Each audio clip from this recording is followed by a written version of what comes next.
과거 속 역사를 통해 현재를 들여다봅니다. 히스토리 월드 역사여행 전문가 역사 귀요미 K3하천 박광일 작가님 나오셨고요. 안녕하십니까? 안녕하세요. 박광일입니다.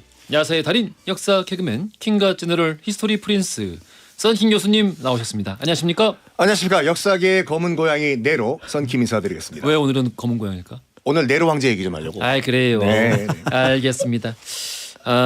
요즘 뭐 여러 가지 매일 뭐 자고 일어나면 여러 가지 한두 개씩 일이 터져 있는데 다른 건 모르겠고 그 어느 때보다 우리가 역사 공부를 좀 게을리하지 말아야겠다. 맞습니다. 역사에 대해서 우리가 또 많이 반출을 하고 사유도 많이 하고 그런 하루하루를 좀 보내는 게 어떨까라는 생각을 들게 만드는 때예요. 역사 공부를 해도 다른 쪽으로 달리 해석하시는 분들이 계셔가지고 그래서 좀 정확하게 공부를 하셨으면 하는 바람이죠. 그리고 좀 책을 좀 널리 많이 읽었으면 좋겠습니다. 읽던 것만 읽지 말고. 그렇습니다. 그래서 조금 많이 읽으면 좋을 것 같고요. 그렇게 했을 때 개별 사실들을 모아서 그거를 바탕으로 판단할 수 있는 기준이 생기는데 그렇지. 아주 일부의 사실만을 보게 되면은 결국 그것으로 그 결론을 내고 또 그렇게 판단을 하거든요. 너튜브 같은 거 아니겠어요? 내가 그냥 보던 것만 보면은 그 메커니즘에 의해서 알고리즘에 의해서 그냥 같은 논조를 가지고 있는 채널만 계속 노출이 되고 그렇죠. 그럼 동일한 역사관만 이제 소비를 하다 보니까 네. 결국에는 그게 진실이구나라고 생각하게 되잖아요. 확증 편향이 생겨버리면 다른 사람이 뭐라고 얘기해도 안 들어와요. 교수님 저희 코 좀 그만 쑤시시고요. 아니 라디오인데 그걸 얘기하면 아니, 어떻게 그거. 아니 지금 이게 코를 이렇게 쑤시면서 말을 하면은 마이크가 가려서 말이 좀 안 나와서 지금 아니 라디오인데 그걸 말씀하시면 어떻게 해요. 보이는 라디오 다 나오고 있었어. 그래? 그만 쏘죠. 그만. 아니 코털이가 안 아니 짖어가지고. 나는 양쪽 손가락을 둘 다 넣는 사람을 참 오랜만에 보네요. 아니 코털이가 안 짖어가지고 이걸 뽑아야 되나 말아야 되나. 점심시간에 죄송합니다. 알겠습니다. 장희진님께서 오늘도 걸으면서 듣고 있어요. 히스토리 월드 너무 재미있어서 역사를 좋아하는 조카에게도 알려줬습니다. 하루 종일 허지웅 씨 듣고 있으니 중학생, 고등학생인 딸들도 관심을 가지네요 하셨어요. 너무 감사드리고 건어물 세트 선물로 보내드릴게요. 박아람님께서 야 드디어 긴팔 입었네요 썬킴쌤 하셨어요. 바지는 아직까지 반바지입니다. 하지마. 굳이 카메라에 보실 필요 없습니다. 박아람님께 커피 보내드리겠습니다. 맛있게 드십시오. 자, 아무래도 이제 저희가 지난주 목요일이었나요? 당시에 이제 그 우리 역사 주제를 정하면서 목요일 아니면 금요일 정도 정했던가? 아무튼 지난주에 많은 사람들의 어떤 관심사 속에서 입을 오르락내리락 했던 주제가 하나 있었잖아요. 네네네. 예, 저 박수홍 씨의 가족사가 여러 채널을 통해서 또 이렇게 좀 공개가 되면서 새로운 정보들도 나오고 이러면서 참 이 가족이란 뭘까? 이 가족이 뭐지? 근데 아시겠지만 싸울 때는요. 가족끼리 싸울 때가 더 심하게 싸워요. 아무튼 내 말을 하다가 중간에 잘라서 마치 제가 반말을 한 것 같은 느낌이 들어서 말을 마저 하자면은 야 가족이 뭘까 하는 생각이 들었습니다. 예, 말씀해 주세요. 그러니까요. 네. 그 명절 때 한번 모여가지고 치고받고 싸우는 거 보면은, 그러니까 친구보다 뭐 동료보다 가족 구성원들끼리 싸우면 더 아예 평생 보질 않아요. 더 심하게 싸워 솔직히. 왜냐하면은 더 많이 빈정상하니까. 더 많이 상처받고. 그래서 이제 사실은 이제 그런 문제들이 어디에서 비롯할까라는 것들은 뭐 여러 가지 이제 감정, 뭐 이제 뭐 어떤 뭐 어렸을 때 경험 이런 것들에게 영향을 받을 수도 있지만 보편적으로 가족 간의 어떤 분쟁이라고 하는 부분들은 경제적인 문제인 것 같아요. 거의 대부분 좀 그런 것 같아요. 네, 그래서 이제 조선 시대에도 사실은 드물게 이 경제 그러니까 가족 간의 어떤 재산 분배 관련해서 이제 조금 이제 소송이 벌어지기도 하는데요. 대체로 이제 그게 명확합니다. 그러니까 부모가 자식에게 이제 상속을 하는 과정 속에서 그 상속분을 놓고 이제 다툼을 벌이는 과정이 제일 많아요. 그러니까 부모는 빠져 있고요. 그리고 나서 이제 그 상속분을 놓고 다투는 경우가 많이 있는데 대표적으로 이제 그 계모하고 그다음에 아들하고. 그러니까 이제 이 재산을 놓고 이제 서로를 뭔가 이제 어떤 가족의 어떤 권위를 잃게 만들어서 상속에서 배제되도록 하는 그런 어떤 소송들이 있었던 것이 있고요. 1순위가 계모예요? 아니면 아들이에요? 그거는 이제 거기 분재기에 따르면은 일단은 부인이 먼저고요. 부인이 먼저고. 그리고 그다음에 이제 아들을 균분하는 것으로 되어 있으니까. 장남우선이 아니라 균분이에요? 조선 정기는 균분입니다. 그렇구나. 예, 그래서 이제 선진적인데. 예, 그래서 당연히 조선 정기는 균분이어서 또 요 부분이 이제 문제가 되는 부분이 있는데 예를 들어서 이제 상속을 할 때 예를 들어 아들이 죽어도 며느리한테는 상속을 할 거 아니에요. 예, 그렇죠. 그런데 딸이 시집을 갔는데 딸이 죽은 다음에 사위한테 상속을 할까? 요 부분을 놓고 부모들이 약간씩 고민을 했던 것 같아요. 이게 명확하게 규정된 게 없었나 보죠.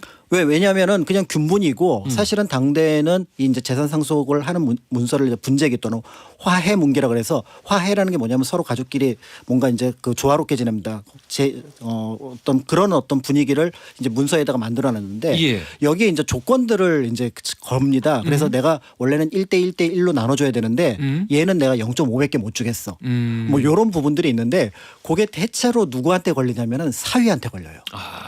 그러니까 특히 딸이 이제 시집을 가고 나서 뭔가 고생을 한다고 느꼈거나 또 때에 따라서는 딸이 먼저 죽었는데 그 사위하고의 거리가 좀 멀어지는 경우 이런 경우에 이제 그런 어떤 사례들이 있어서 분재기에 보면은 좀 재미있는 것들이 몇 가지가 있는데 간단하게 먼저 소개를 드리면 이런 게 있습니다. 분재기에 이제 이런 말이 나오는데 이제 그 장모님 말씀입니다. 이 우리 사위 장흥필이라는 놈은 놈은 일단 네. 시작부터 놈으로 시작하는군요. 사위한테 놈이라니요. 야, 이런 나쁜 놈. 내 딸이 죽을 병을 얻어 고생할 때 거들떠보지도 않더니 딸이 죽을 날이 임박해 오자 예전 집에 있던 딸의 재물을 모두 자기 종의 집으로 옮겼고 이야. 와 같아서 내가 그래서 얘한테는 이 재산을 조금만 주겠다. 한 푼도 주지 말아야지. 자, 왜 한 푼도 안 주면 안 되는지는 조금 이따 말씀을 드리도록 하겠고요. 걸리나 보다. 네. 그다음에 이제 또 하나 다른 집 이야기입니다. 그래서 막내 사이 양종락은 자기 부인이 죽은 뒤 나를 한 번도 그러니까 장인 장모를 한 번도 와서 보지 않았을 뿐만 아니라 저기 지금 이 같은 장모님이신가요? 다른 집입니다. 다른 집이에요. 네, 다른 집입니다. 그래서 처의 제사도 한 번도 돌아보지 않았으니 정리가 매우 야박한 것이 길거리에서 만나는 타인과 다를 바가 없다. 내가 살아있을 때도 이러한데 죽은 다음에 어떠하겠느냐. 역시 재산을 줄여서 주겠다라고 얘기를 했는데 그러니까 짐작할 수 있는 것처럼 이제 아예 안 주면 좋겠는데 그러니까 이 부모가 왜 이 재산을 주냐면 법으로는 사실은 안 줘도 돼요. 그런데 주는 이유는 뭐냐면 딸의 제사를 제사 지내달라고. 그렇죠. 사위밖에 없는 거예요. 네, 아무리 부럽다. 미워도. 그래서 결국은 재산의 일부를 이제 어떻게 보면은 사위에게도 분배를 하는 것들이 상속 문서에 들어가 있는 거죠. 그러니까 살다가 상속을 하게 된다는 건 결국 부모님이 돌아갈 즈음이거나 어쨌든 돌아가기 직전에 작성을 하는 문서기 때문에 그동안의 내력, 가족 간의 어떤 그 정서 이런 것들이 요 분재기 안에 담겨 있게 되는 거고요. 이제 이런 부분들이 있는데 이런 생각 한 번도 안 해봤는데 지금도 그러나? 그 사위한테 물려줘요? 이게 지금 같은 경우는 드라마 때문에 약간 그 왜곡이 됐는데 드라마 보면 뭐 아버지가 돌아가시기 전에 야, 난 전 재산을 막내한테 줄 거야. 나머지 형제는 너는 돈 땡전 한 푼 없어. 꼴까닥 이거잖아요. 그런 드라마가 있었나요? 대발이 나오는 게 이게 대발 안 돌아가셨어. 아이가 요즘은 유류분이라고 해가지고 예. 그러니까 이제 그 한 자녀에게 이제 뭘 완전 그 올인해가지고 다 가는 건 없고 대부분 n분의 1로 다 나눠진대요. 그럼요. 그러니까요. 예, 그러니까 이제 조선 시대에도 사실은 이 분재기들이 거의 상식적으로 처리가 될 수밖에 없었던 이유가 뭐냐면 예. 이게 이제 백문기라 그래갖고 그 상속 문서는 관청의 허락을 받진 않습니다. 그러니까 관청에서 이렇게 했으니까 인가를 해주십시오 이건 아니고 그거 자체로 인정을 해주거든요. 아이고. 그런데 인정을 해주는 조건이 몇 가지가 있는데 그 중에 하나가 증인이 있어야 되고요. 가족 사이에 그 내용에 대해서 서명이 들어가야 돼요. 그러니까 상속받는 사람들 모두 거기다 서명을 해야지 이 문서가 유효하거든요. 그런 면에서 볼 때 들어가는 거고 앞에서 이 사위한테 준 거 있잖아요. 예. 이건 명확하게 얘기하면 사위한테 준 게 아닙니다. 그러면 죽은 딸에게 준 거예요. 죽은 딸에게 준 거야. 그렇습니다. 그래서 실제로 아들과 딸에게 주었던 부분들이 똑같이 주게 되는 게 이제 그런 의미를 갖고 있는 거고요. 같이 묻어야 하지 않나요, 그러면은? 딸에게 준 거면은? 네, 그렇게 해도 될 것 같긴 한데. 예. 그래서 이제 이런 부분들이 있는데 의외로 그럼에도 이 재산 상속과 관련해서 이 문서를 놓고 분쟁이 없었던 이유는 아까 그런 어떤 상속 문서가 워낙에 뚜렷하게 잘 남아 있고요. 그러다 보니까 이걸 갖고 소송을 걸려면은 이미 있는 상속 문서를 뒤집을 수 있는 그런 증거가 있어야 되는 그런 경우 없었거든요. 예. 그러니까 결국은 가족 사이에서 저 사람이 상속을 그러니까 같은 상속을 나눠 받는 가족들 사이에서 저 사람이 상속을 못 갖게 하는 부분은 형사 범죄 저지른 그러니까 죄인으로 만드는 방법이 없는 거예요. 죄인으로 만들면은 상속에서 제외되나요? 그렇죠. 그렇구만요. 그러니까 결국 이제 우리나라 민법도 형법하고 같이 움직이잖아요. 예. 마찬가지로 그렇게 되니까 이제 이 부분을 염두에 두고 상속이 벌어지는데 사실은 형제 사이의 상속은 이게 큰 의미가 없고요. 그래서 분쟁은 그러다 보니까 이제 가장 큰 분쟁은 뭐냐면 계모하고 아들 사이에.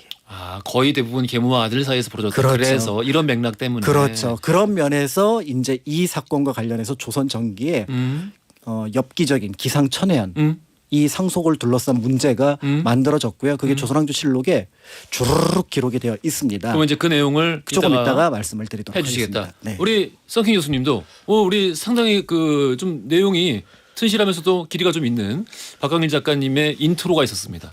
인트로예요? 이 인트로에서 인트로 쏴주세요. 인트로 예. 아 근데 그리스 로마 신화들을 많이 알고 계시잖아요. 예, 너무 좋아합니다. 그러니까 그리스 로마 신화는 아이들이 다 읽고 즐길 수가 있어요. 근데 그리스 로마 정사는 가끔 이건 회의를 19금이야. 이렇게, 그러니까 이 절대 19금이에요. 특히 예. 로마 이 역사 같은 경우에는 이걸 아이들한테 말해도 되나 싶을 정도로 약간 엽기가 많건데 가정 불화를 떠나가지고 이건 와 이거 영화로 만들면 이거 아무도 안 보러 오겠다. 청불이니까. 뭐 틴토브라스의 칼리귤라 같은 그런 영화 그러니까요. 아니겠어요? 예.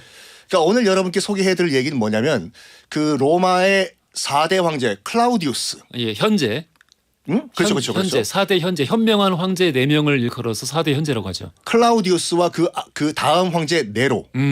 이 권력이 승계되는 과정에서 얼마나 지저분한 일들이 있었는지 아이고. 잠깐 말씀드리겠는데 네로 황제 전에 이제 클라우디우스 잠깐 저도 인트로를 말씀드리면은 예. 클라우디우스가 기록에 따르면은 굉장히 못생기고 남자로서의 매력이 없었어요. 그래. 네, 매력이 없어가지고 결혼을 실패를 2번이 해요. 그쪽에서 싫어하는 거야. 아무리 황제라도 난 저렇게 못생긴 사람과는 결혼하기 싫다. 그래서 이혼하고 뭐 파혼당하고 소개팅 나가는데 안녕하십니까 저 황제입니다. 싫어요 난 당신. 이렇게 된 거예요 이게. 그래가지고 겨우 3번째 와이프를 이제 얻게 되는데 이게 메살리나라고 해가지고 무려 36살 연하였어요. 메살리나. 36살 연하니까 좋겠습니까? 할배랑 같이 사는데. 그래가지고 엄청나게 불륜과 바람을 피워요. 메살리나가. 현직 황후가. 그러니까 지금도 이탈리아 가가지고 너 메살리나 닮았다 하면 욕이라고 해요. 이게요. 여인 보고. 그러니까 메살리나가 이 불륜을 저지르다가 결혼을 해요. 지금 클라우디우스와 결혼을 한 상태인데 그 실리우스라고 다른 귀족과 중혼을 해버려요. 폐하! 무슨 일이야? 황후께서 결혼하셨습니다. 안다. 나랑 결혼했잖아. 그게 아니라 또 결혼했는데요. 뭐야? 와와와와와. 여러분 중혼은 대한민국 법률상 불가능합니다. 하지 마세요. 예. 하지가 이 메살리나와 자기 현직 와이프와 바람을 폈던 실리우스를 다 처형을 시켜요. 다시 이제 그 싱글이 됐지 않습니까? 클라우디우스가. 여기까지 할게요. 다음 황후 후보로 누굴 데려오냐면 자기 친조카를 데려와요. 그래요. 자기 친형의 딸인 아그리피나라는 여인 먼저 접근을 합니다. 아그리피나가 굉장히 권력력이 엄청난 여인이었어요. 벌써 2번의 결혼을 실패하고 아들까지 있어요. 이 아들은 나중에 네로 황제가 되는데 자기 삼촌이잖아요. 삼촌, 조카야. 아그리피나 잘 지냈냐? 삼촌 저랑 결혼하실래요? 먼저 떴구나. 접근해요. 근데 아그리피나가 그렇게 미인이래요. 삼촌이 우와 조카야 결혼하자. 그래서 결혼을 해요. 그래요. 조카랑 삼촌이랑. 그래서 클라우디우스의 4번째 부인이 아그리피나가 되는데 여기서부터 엽기적인 막장 드라마가 시작됩니다. 알겠습니다. 굉장히 썬킹 교수님이 좋아하는 내용이죠. 내가 왜 이걸 좋아해요? 가족 사이의 막장 이런 거 굉장히 좋아하십니다. 근데 이제 사실은 저 얘기를 듣고 이제 뭐 막장이다 이런 표현을 하는데 이제 역사 공부를 할 때 조금 조심스러운 부분들이 있는 게 바로 뭐냐면 저런 과거의 모습들을 현대의 관점에서 볼 필요는 없다라는 거죠.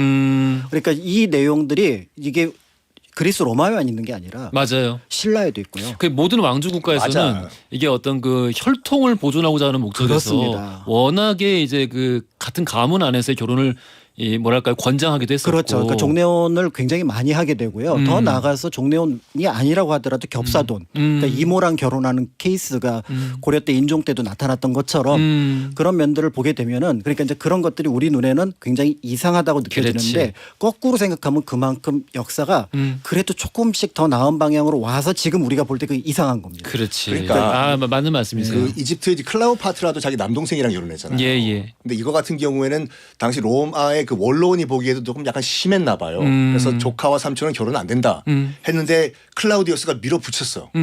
여기까지 말씀드릴게요. 그런 다음에 클라우디우스와 메살리나 사이에 아들이 있었거든요. 예, 딸이 예. 있었어. 예. 옥타비아라고. 어.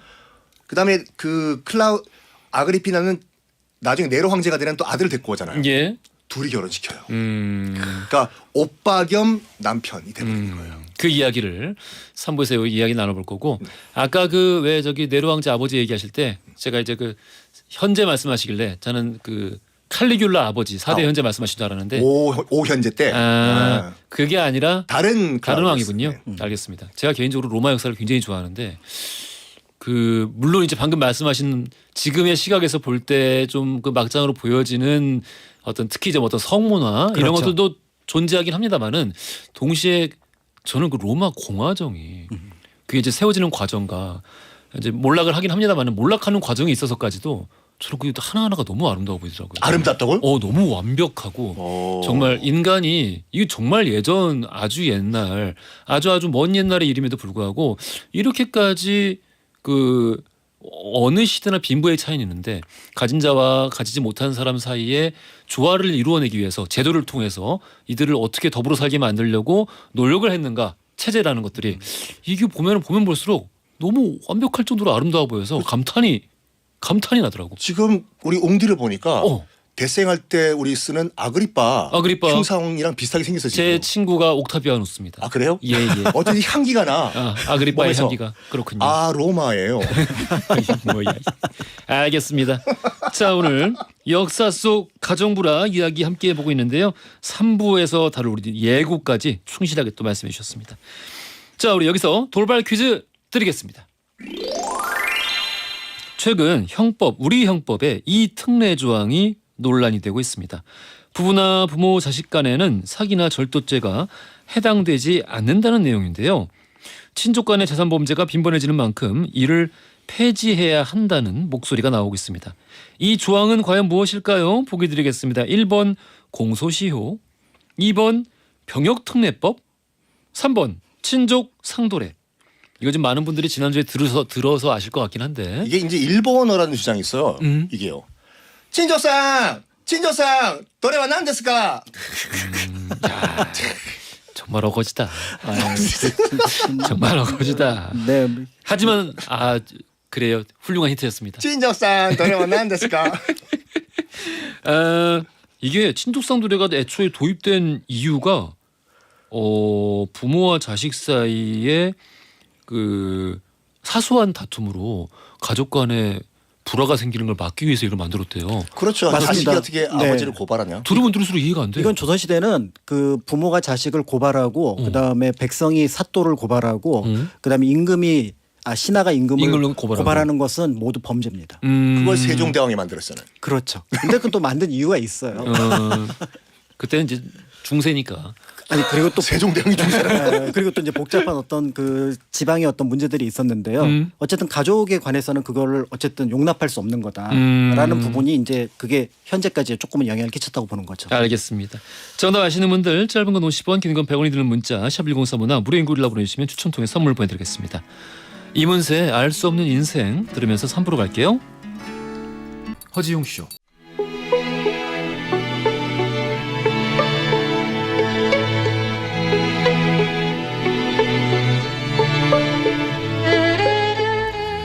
자, 허지훈쇼 3부로 돌아왔습니다. 우리 오늘 히스토리 월드 역사 속의 가정불화라는 주제를 가지고 우리 박광일 작가, 썬킴 교수와 함께 이야기 나눠보겠습니다. 이 시간 우리 팟캐스트로도 함께 즐길 수 있는 걸 알고 계시죠? 팟캐스트로 쭉 정주행하고 계시는 분들도 많은 걸로 알고 있습니다. 장혜영님께서 이거 우리 썬킴 쌤이 읽어주세요. 엄마에게 많이 섭섭한 것 중 하나예요. 엄마가 아프실 때 병간호하고 치료비 결제는 제가 하는데 이거 심각한 내용인데 이렇게 그런 목소리를 읽으면 어떡해. 엄마는 돈이 생기면 그걸 모아서 남동생한테 다 주더라고요. 남동생도 그걸 당연시하고요. 정말 가족 간의 싸움 이해합니다. 남보다 못하다는 걸요. 그래요. 우리 장혜영님 그러니까 그래. 이게 남의 가정 얘기에 또 함부로 우리가 말을 얹을 수도 없는 얘기 아니겠습니까? 일 노릇 아니겠습니까? 우리 뭐 정서상 그렇죠. 그렇기도 한데 이런 일은 또 이제 형제 있는 집들은 다 대부분 또 경험하는 일들인 것 같기도 하고 공감도 많이 가네요. 근데 진짜 그냥 신경 끄는 수밖에 없어요. 내가 스트레스 안 받고 사는 게 가장 우리 혜영님을 위해서 좋은 게 아닌가라는 생각이 들고요. 수분 크림 선물로 보내드리겠습니다. 우리 작가님께서 안강주님 문자 좀 읽어주세요. 네, 제가 가장 좋아하는 시간 역사 시간. 시장에서 장사하면서 듣고 있는데 이 시간은 보통 때마다 볼륨 높이며 듣고 있어요. 고객분들이 무슨 프로냐고 물어보시면 허지웅 쇼라고 얘기해 주면서 자랑도 하고 있습니다. 아이고 우리 안강주님 너무 감사드리고요. 카스텔라 또 쿠키 세트 선물로 보내드리겠습니다. 많은 분들이 사랑하는 우리 히스토리 월드 시간인데요. 앞서서 어떤 이야기 나누실지 대충 말씀해 주셨는데 네. 누가 먼저 하실래요? 뭐 조선 먼저 갈까요? 하시죠. 네. 조선 먼저. 네, 이 조선 시대 태종 때 12년 때 일어난 일인데요. 태종 때예요. 네, 그 사원부에 어떤 여성이 고발을 하러 왔습니다. 우리 집 아들을 고발합니다. 라고 사원부에 온 거예요. 양반들인 경우는 이제 사원부에서 그 업무를 좀 일부 처리를 했었거든요. 근데 우리 또 이제 그 경복궁 안에서 벌어진 일에 대해서는 태종이 참 잔혹한 모습도 많이 보였지만 네. 민생에 대해서는 저는 태종이 굉장히 탁월한 어떤 면모를 보여줬다고 알고 있는데 여기서 어떤 모습이 보여지는지 한번 기대해 보겠습니다. 네, 좀 봐야 될 것 같은데. 그래? 야, 안 돼. 고정관념이 깨지나? 네네. 한 번 킬방어는 영원한 킬방언이에요. 진짜? 아닌데. 자, 이 고발 사유가 당시에 어쨌든 경천 동지할 사유였습니다. 바로 뭐냐면 의붓아들이 이제 아버지는 돌아갔는데 자기 남편은 돌아간 거죠. 이 의붓아들이 아버지의 첩과 간통을 했다. 야, 이게 무슨 그러니까 이제 발칵 뒤집어진 거죠. 사원부에서 저놈 잡아라. 저거는 천하의 불효 있을 수 없는 일이다라고 해갖고 잡아들였는데 그 인물이 바로 박저생이라고 하는 인물입니다. 근데 그것도 좀 광경이 웃기긴 하겠다. 사원부에서 잡으러 가면서 죄명이 아버지 첩을 건드려? 그렇습니다. 그렇게 해요, 진짜? 강상의 문제를 건드렸으니까. 그래요. 네, 그렇게 해서 이제 잡아갔죠. 잡아가서 이제 이거 놔! 이거 놓으란 말이야! 굉장히 어울리는데요? 그렇죠. 그래서 1차 신문을 했는데 더 놀라운 사실이 밝혀집니다. 사실은 바로 뭐냐면 이 아버지의 첩으로 알려진 여성, 그러니까 파독이라고 하는 여성인데요. 이름이 파독이에요? 네, 독일에 갔다 오셨나? 그런 것 같습니다. 오. 그래서 이제 파독이 원래는 자신의 첩이었는데 어? 아버지가 데려갔다. 장난 아니다. 그래서 아버지가 돌아가셨기 때문에 그걸 나는 기다린 거다. 원래 아들 첩이었는데 아버지가 마음에 든다고 뺏어갔다. 그렇습니다. 근데 아버지가 돌아가셨으니 돌아오는 건 당연한 거 아니냐? 그렇죠. 나는 어떤 면에서는 아버지가 살아계실 때 문제 제기를 하지 않았으니 효자가 아니냐. 아니 이럴 수가. 진짜 멀리 있는 개 파독이네. 야, 장난 아닌데? 이렇게 얘기를 하게 되면서 이거는 어떻게 보면은 이제 자기 변호를 했던 거죠. 사실 이 권 씨라고 하는 계모가 이 박저생이라고 하는 의붓 아들을 고발했던 이유는 그냥 앞에서 잠깐 말씀드린 것처럼 재산 문제였습니다. 이 아들이 사라지게 되면 그 재산의 상당수가 자기한테 들어올 거다. 이렇게 파악을 했던 거였습니다. 그런데 사실은 이 권 씨도 몰랐던 부분이 이게 이 파독이라는 여성이 원래 의붓 아들의 첩이었다는 것까지는 몰랐던 것 같아요. 그게 지금 아들의 설명이 진실이었어요? 그렇습니다. 그래? 그럼 네. 사랑이네. 아이고야. 이렇게 되니까 이제 사원부가 발칵 뒤집힌 거죠. 야. 이게 바로 뭐냐면 이 셋 다 죄를 줘야 된다. 셋 다. 네, 셋 다 죄를 줘야 된다. 야, 이게 너무. 첫 번째 박저생 이건 당연히 이제 죄를 줘야 되는 부분이라고 봤던 거죠. 왜냐하면은 아버지의 첩이었던 여성을 설사 갔다고 하더라도 다시 데려왔다라는 건 말이 되지 않는다. 그래요. 예, 이거는 이제 문제가 있다고 봤던 거죠. 두 번째는 계모 권 씨가 문제가 되는데 이 계모 권 씨의 죄명이 굉장히 독특합니다. 계모권 씨 방조죄. 이 계모 권 씨가 소송을 함으로써 자기 남편이자 박저생의 아버지의 비리가 드러났다. 이런 가족의 흠이 외부에 드러났으니 그렇죠. 이것이 죄다. 그래서 또 권 씨는 죄가 되는 거고요. 야, 난 못 살아 조선에서. 그다음에 이제 그 파독이라는 여성도 문제가 됐던 게 왜 아니라고 얘기를 못 하고 나는 왜 제가 아드님의 첩인데 어떻게 아버지의 처가 될 수 첩이 될 수 있겠습니까? 이걸 왜 저항을 못했느냐? 아, 왜 충분히 저항하지 않았느냐? 그렇죠, 그렇죠. 야, 난 진짜 조선 못 산다. 예, 이렇게 되니까 이제 이 부분이 됐는데 대체로 이 박저생과 파독 같은 경우는 차명에 해당하는 아이고. 당시 기준으로 보면은 강상의 윤리를 어겼기 때문에 이제 이렇게 보는 부분들이 있었던 거죠. 그래서 이 부분을 이제 태종한테 보고를 합니다. 차명이라고? 그런데 태종이 당대에 이 여성 문제가 굉장히 많았던 시절이었어요. 예. 원경왕후와의 관계가 멀어지게 되면서 자기 이제 그렇죠. 그 황실에서 원경왕후의 어떤 그 저기 하녀도 이제 저기 첩으로 그러니까 후궁으로 들이고 뭐 이런 과정들을 거쳤잖아요. 그러니까 이때 태종이 아마 제가 생각하기에 이런 말 괜찮은지 모르겠습니다만은 거의 여성 혐오에 가까웠던 것 같아. 그러니까 여성 혐오에 가깝고 사실은 한편으로는 자신이 여성들하고 굉장히 여러 어떤 관계를 갖고 있었기 때문에 그렇지. 이 문제로 차명을 받는 걸 원치 않았던 거예요. 오. 이해가 되는 게 양녕대군 폐쇄됐잖아요. 어. 그게 그 명분이 그거지 않습니까? 아버지는 여성분들이랑 그렇게 사랑을 나누고 왜 나는 사랑을 나누면 안 됩니까? 그렇죠. 사랑 얘기할 때 굉장히 뜨거워지시네요. 아직 참 부럽습니다. 아, 예, 많이 뜨겁네. 네, 이렇게 되니까 그러니까 이제 그 사원부 관리들이 경국대전에 이제 그 기초가 되는 경제육전을 막 뒤집니다.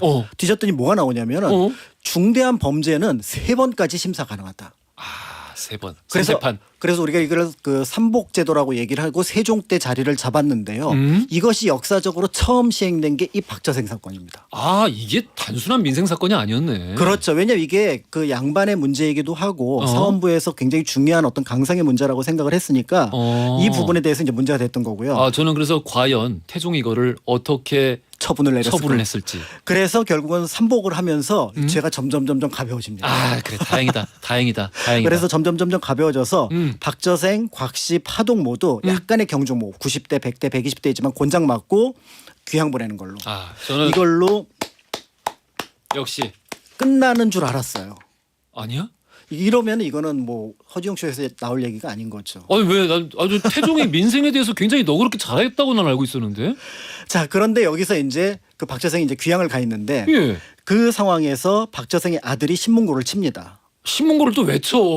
그래서 우리 아버지 억울합니다라고 예. 얘기를 했던 거죠. 바로 뭐냐면 2가지 이유로 억울하다고 얘기를 했는데 첫 번째는 재판이 좀 길어졌으니까 삼복 과정에서 예. 이 과정에서 사면령이 몇 번 떨어졌던 거예요. 사면요? 국가에서 이제 경사가 있을 때 죄인들을 풀어준다라고 하는 거. 이걸 이제 사면을 내린다라고 해서 사면령을 내리는데 예, 복권을 해주는 타이밍인데. 그런데 이제 재판 중이었는데 왜 우리 아버지는 적용이 안 됐느냐. 그렇지. 이제 요거 하나가 있고 두 번째는 우리 집에서 사원부하고 형주에다가 바친 뇌물이 얼만데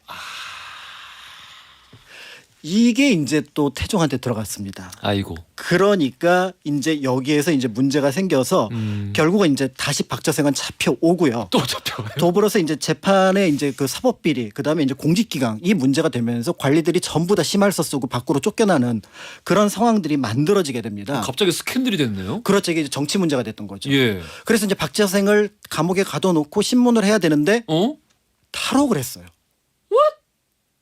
그래서 이 탈옥이 사원부에서? 예. 사원부에서 가둬두는 경순소라고 하는 감옥이 있었거든요. 예. 이 감옥에서 탈옥을 한 거예요. 그러니까 이게 지금 탈옥이냐 대단한 소리. 아니면 얘를 보내버린 거냐. 아, 그게 맞을 것 같다. 예, 그래서 예. 이게 탈옥이긴 하지만 그냥 내보낸 것 같아. 너 빨리 풀어준 가서 거지. 너 예. 빨리 어디 가서 그냥 모른 척해라. 그러면 네가 얘기 안 하면은 우리 죄는 사실 없는 게 되잖아요. 그러니까 사원부 감옥을 그렇게 쉽게 탈옥할 리가 없지. 네, 이렇게 되면서 이제 문제가 되고 그렇게 되니까 이제 박저생이 약간 유리하다고 생각하니까 여태까지 잠자코 있었던 동생, 박저생의 동생이었던 박강성이 그 의정부에 있었거든요. 갑자기 등장하네요. 네, 사원부 관리들을 공격합니다. 쓸데없이 죄를 크게 키웠다. 라고 얘기를 했는데 오히려 여기서 이제 박강성은 이제 쫓겨나게 되면서 이제 일단 문제가 이제 끝나는 것 같았어요. 예. 그런데 이 박저생이 밀양에서 잡혀옵니다. 잡혀왔는데 그 배경이 뭐냐면은 박의라고 성명을 바꿔놓고 지내고 있었는데 장효래라는 사람하고 금전 문제가 생겨갖고 관하로 잡혀갔던 거예요.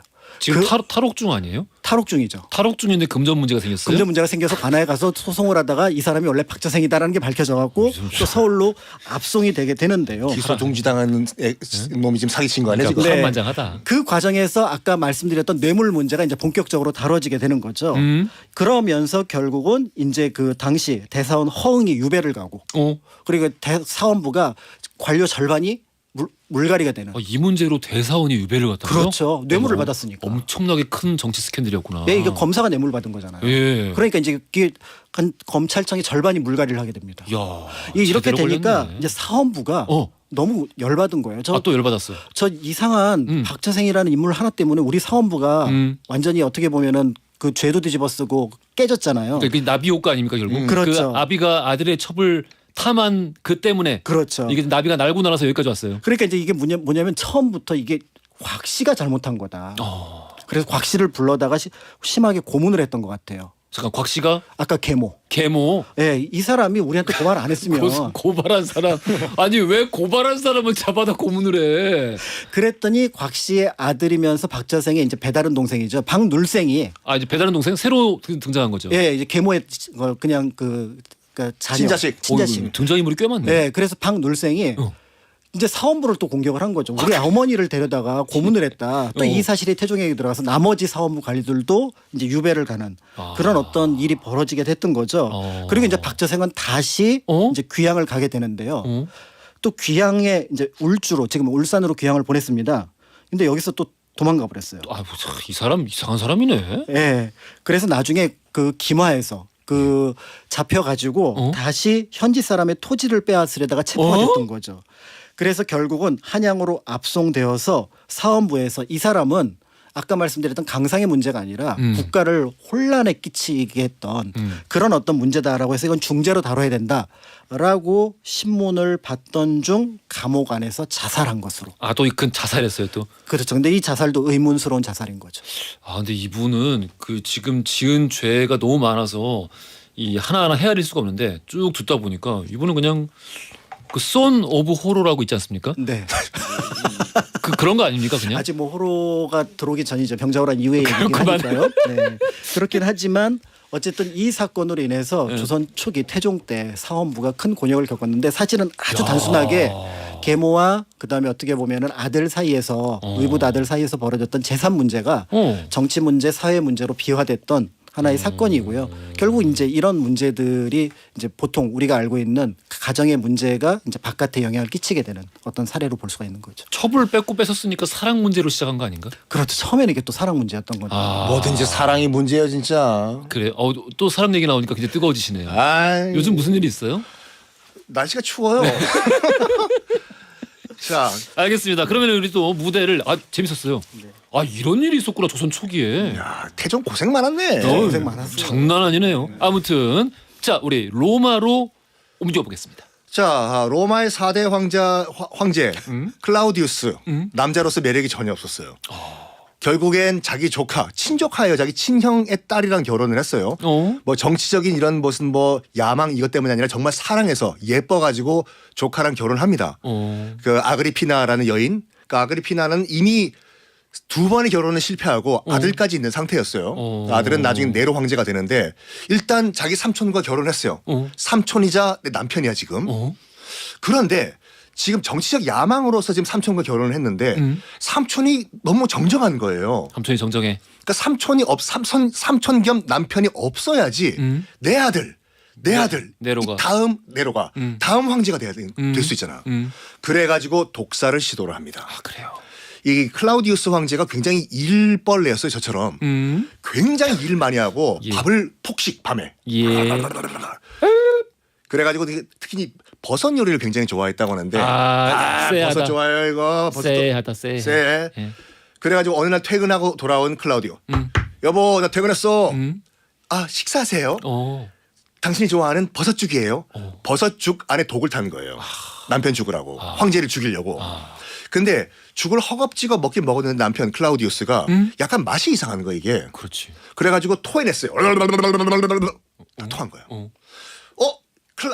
아그리피나 입장에서 봤을 때는 자기 계획이 틀어진 거잖아요. 그렇죠. 저거 토하면 안 되는데 하면서 공작 깃털을 들고 와가지고 공작 깃털? 깃털을 들고 와가지고 여보 이왕 토하는 거 깨끗하게 다 토하세요. 이거 깃털 가지고 목구멍 제가 간질간질 해드릴게요. 해봐요 여보.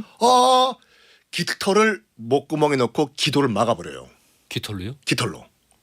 그래서 어쨌든 클라우디우스 황제는 그렇게 허무하게 자기 부인이자 어. 조카에 의해서 독살을 당합니다. 독살을 당해요. 사랑 얘기 맞나요? 네? 사랑 얘기 맞아요. 사랑과 전쟁이에요. 선희 교수님은 굉장히 어떤 그 사랑의 개념이 뒤틀려 있는 것 같습니다. 멀리 틀렸어. 예. 그래서 계획대로 자기 아들인 네로가 다음 황제 5대 황제가 되는데 드디어 네로. 네로 검은 고양이 네로 랄라리야? 나리잖아. 네로 황제가 돼요. 네로. 근데 문제는 말이죠. 이 클라우디우스 황제와 그 메살리나 첫 번째 먼저 부인 사이에 브리타니쿠스라는 또 다른 그 왕자가 있었어요. 어. 근데 얘는 정치에 전혀 관심이 없었어. 그런데 지금 자기가 집권을 해야 되는데 아그리피나가 계속 네로가 자기 아들이 점점 엄마가 정치에 개입하는 걸 이제 부담스러워하는 거예요. 아, 이제 나이 먹고 그러니까. 그러니까 엄마 이제 내가 나이가 한두 개가 아닌데 내가 직접 로마를 통치할 거예요. 네 이놈. 어딜 때린 거예요? 네? 어딜 때린 거야 지금? 어깨를. 아 어깨를 때렸어. 네.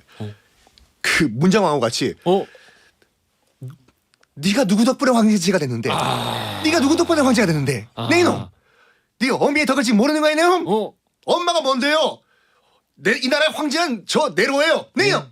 또 때렸어. 또 들었어. 엄마 나 삐뚤어질 거야. 그러면서 엄마를 그때부터 이제 배제하기 시작한 거예요. 여기에 아그리피나가 격분한 거죠. 정말로 너 누구 덕분에 황제가 됐는데 네로 이 검은 고양이 내가 가만 안 놔두겠다 하면서 공공연하게 무슨 말 했냐면 아이고 내가 정말 실수했네. 우리 친아들이 아니라 내 의붓 아들인 그 브리타니쿠스 원래 있던 저 왕자를 황제로 만들어야 되는데 내가 실수했어 이걸 얘기한 건데 농담이지만 네로는 그걸 진담으로 받아들인 거예요. 쟤 안 되겠다. 저 브리타니쿠스라는 내 배다른 동생이 있으면 언젠간 내 권력에 데미지가 올 것이다. 근데 제정신이 박힌 그 어머니라면은 황실에서 저런 종류의 농담은 독이죠. 독이에요. 그건 사실 죽으라는 저주지. 맞아. 예. 결국에는 자기 배다른 동생 브리타니쿠스를 네로가 불러요. 아이고. 브리타니쿠스야 밥이나 같이 먹자. 네 형. 와가지고 만찬을 여는데 포도주에 독을 타서 동생을 죽여버려요. 또 독이야. 독이야. 아이고. 똑같은 독이에요. 그런 다음에 엄마 제가 진짜 지 배다른 동생을 죽이는 거를 봤을 때 나까지 위험할 수가 있겠네라고 아그리피나가 생각을 한 거예요. 그러면서 네로를 날려버리자.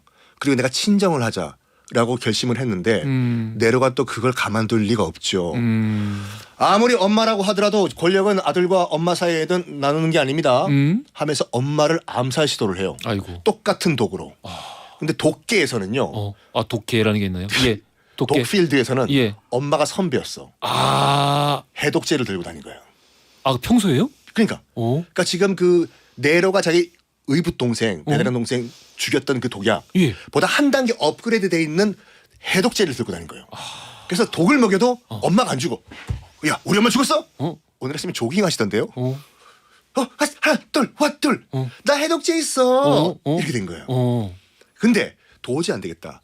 대놓고 죽이자. 어머니가 그 로마에서 다른 도시로 갈 때 배를 타고 이제 그 바다로 나갔는데 그 배를 침몰시켜요.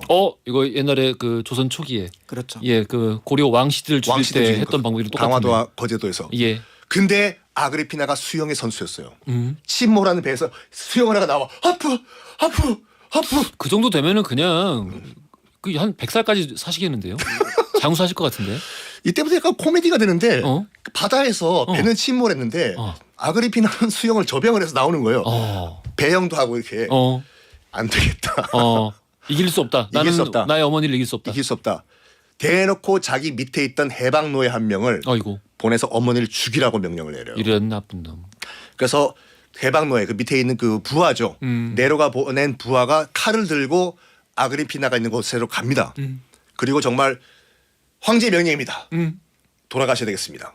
하니까 이때가 정말 끝인 줄 알았나 봐요. 그래서 아그리피나가 뭐라고 했냐면 옷을 확 펼치면서 아유 내 눈. 처음 듣 죄송합니다. 이거 봐. 이 정도로 제가 말을 잘해요. 노래 말로만 들었는데 비주얼이 눈에 보이죠. 그래요? 그래요? 알겠습니다. 옷을 착 펼친 다음에 그래. 이거까지 아그리피나가 얘기합니다. 그 부하한테. 칼을 찌를 거면은 내 배를 찔러라. 네로가 너의 황제가 여기서 나왔다. 10개월 동안 있었던 이 배 여길 찔러라. 야. 진짜 배를 찔러서 죽여요.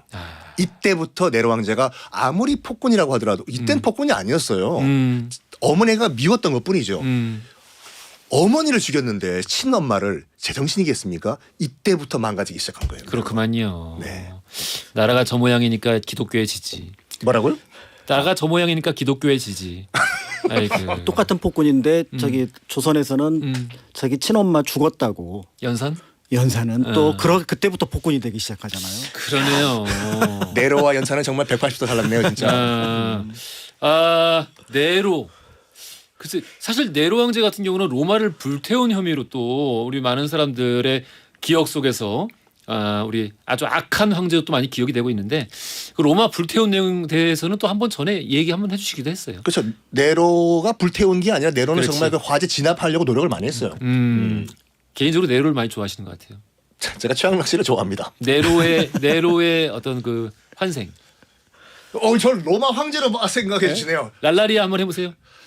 랄랄랄리야. 아니야. 뭐 해봐봐. 그럼. 랄라리아? 그렇죠. 이렇게 해야지. 그쵸. 랄라리아? 네로 25시. 에이 아니 비슷하게도 못하시네. 유머 1번지 얘기하면 나이가 드러나요. 왜 쇼 비디오 잡기도 얘기하시지? 알겠습니다. 자 오늘 우리 역사 속의 가정불화 관련해서 이야기 나눠봤고요. 돌발 퀴즈 정답 3번 친족 상도례였습니다. 정답자 발표드릴게요. 홍병렬, 최보미, 편원길님 그리고 4008 1037 쓰시는 분 축하드려요. 마스크팩 세트 선물로 보내드리겠습니다. 자 오늘 지금까지 박광일 작가 썬킹 교수였고요. 오늘도 최고였습니다. 감사합니다. 감사합니다. 네,